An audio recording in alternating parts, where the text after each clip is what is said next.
Good morning. It's Monday, February the 8th, and I'd like to just talk this morning, try to encourage you a little bit on what's truly precious to us.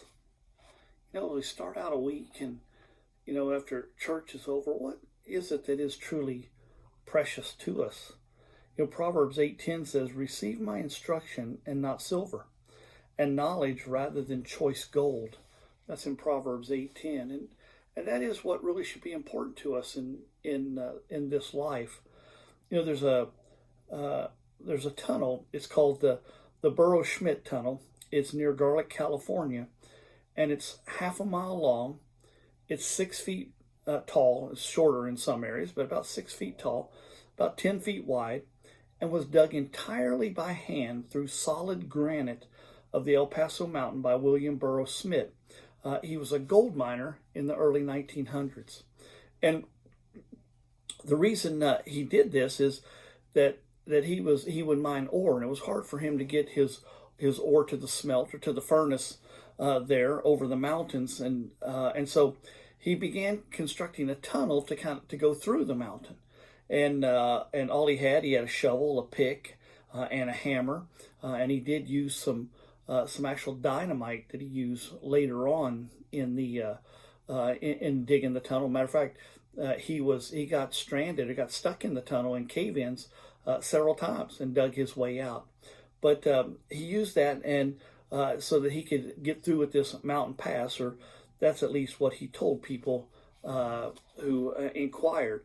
And he actually spent 38 years building this tunnel, and you can see it online. It's called the Burrow-Schmidt Tunnel, and he actually spent 38 years to do that. But even after a modern road in 1920 was built, the need for the tunnel really was there was no more need for it. But he continued to work on the tunnel and to build it, because he said he was obsessed to finish what he had begun, and so he continued doing it till 1938, starting in 1900s, 1938.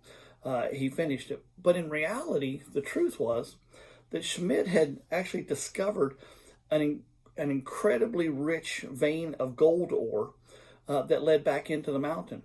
And so the story of digging the tunnel was just to ensure that nobody would come and bother him. Nobody wants anything to do with work like that, to build a tunnel, and that, especially with hands and doing all that. Nobody's going to come over and just help build a tunnel. Now, if they thought there was gold ore in there and money in it, probably people would have come back and would have done it. But nobody really found out exactly how much money he made during this work. And so William Schmidt, he devoted much of his life in searching for that, but all that was just temporal. He didn't take any of it with him. All of it was left behind when he was gone. Matter of fact, he's long gone, and the tunnel's still there. You can see it. People can actually go through it. And he spent all his earthly time on something that the Bible, Revelation 21:21 says, the street of the city was pure gold, as it were transparent glass. Something that's just road pavement in heaven. And he spent all that time working on that. So rather than spending our time acquiring things on this earth, what we really need to be doing is spending our time with the things that are going to last eternally, putting our treasures in heaven. Our treasures of doing things for God, our treasures of telling somebody about Jesus, leading them to the Lord, and then being able to then spend eternity in heaven too. And so, when the tally of our lives, when we stand before God, He's not going to ask to see your checkbook. He's not going to ask to look at your bank accounts. That's going to mean absolutely nothing.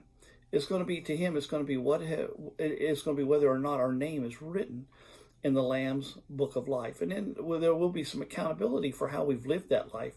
But it's not going to have anything to do with money. And that's not to say we don't need money. We need money to eat and place to live and those kind of things. But what is it that's taking up our life? What is it that is truly precious to us? And I hope for you, I hope the things of the Lord, I hope that is what's truly precious to you today. And the word to the wise today is that for God's wisdom is the most precious thing you will ever obtain. And it's worthy of a diligent and focused effort. We just need to put our trust and our faith in God. And I pray you do that today, not today, not just this week, but every day and every week that we would do all of that. So I just want to encourage you with that today, and just have a great day.